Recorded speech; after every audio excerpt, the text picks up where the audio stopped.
They announced the wrong winner. La La Land. It's been 8 years since the wrong Best Picture winner was announced at the 89th Annual Academy Awards. Moonlight, you guys won Best Picture. And the details of that debacle are so fascinating that I just had to break it all down. I think about this all the time. Is that the craziest Oscar moment of all time? Cool. Some context first. The year 2016, after 2 years of zero acting Oscar nominations for people of color and the viral hashtag #OscarsSoWhite taking the entertainment world by storm, a small movie called Moonlight was beginning to make waves. The film featured an all-black cast of mostly unknown actors, a budget of only $1.5 million, but managed to win Best Drama at the Golden Globes. Moonlight.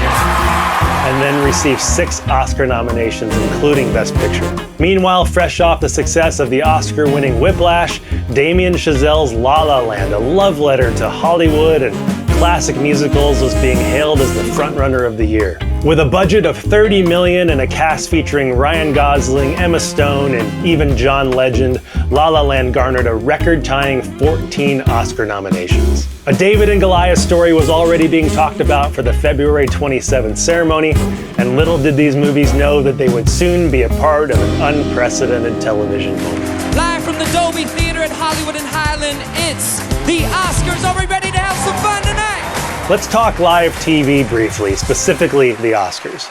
Believe it or not, and this is one of the coolest things about the Oscars, no one involved with the broadcast knows who the winners are ahead of time.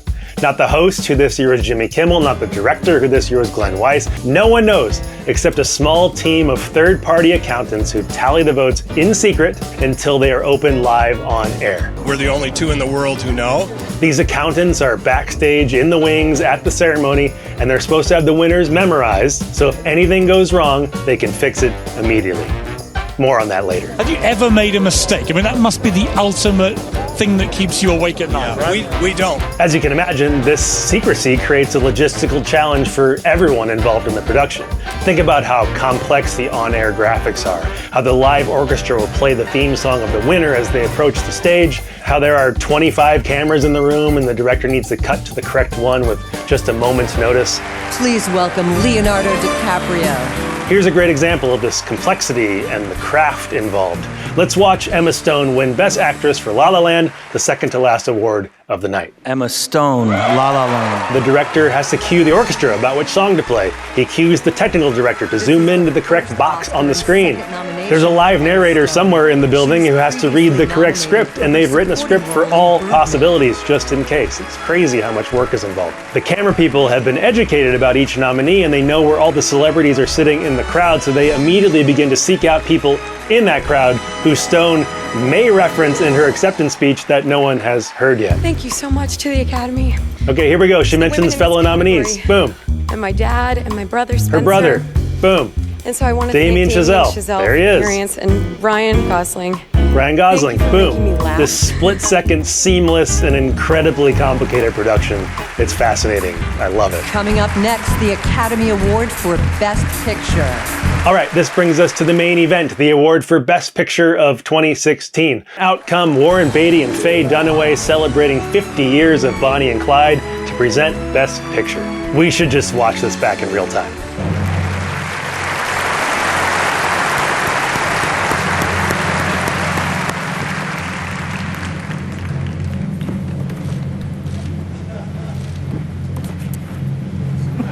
And the Academy Award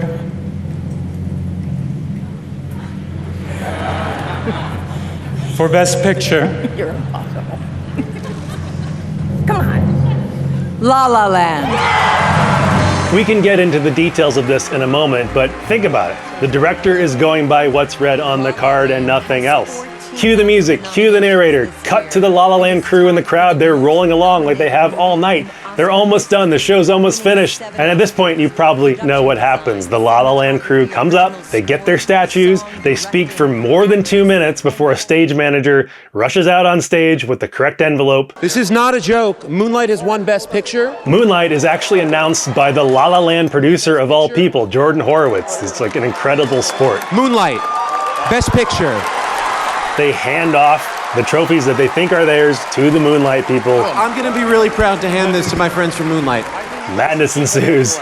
But what actually happened? I opened the envelope and it said, Emma Stone, La La Land. That's why I took such a long look at Faye. I wasn't trying to be funny. Okay, he explains that, but how could the envelope have said Emma Stone, La La Land when she had just won moments before and took that card with her? I also was holding my Best Actress in a Leading Role card that entire time. So whatever story, I don't mean to start stuff, but whatever story that was, I had that card. Even she's confused and maybe starting some conspiracy theories. Thank you. Well, it all comes down to this guy. No, that's not Matt Damon's older brother. It's Brian Cullinan, one of the two PricewaterhouseCoopers accountants responsible for the integrity of the vote. You can actually see him here in the chaos at the end of the show. So it turns out, for redundancy's sake, and this makes sense, that there are 2 copies made of each envelope, and apparently there's a third somewhere in the building too. These envelopes are in briefcases, and each of the 2 accountants in attendance holds a complete set of the cards.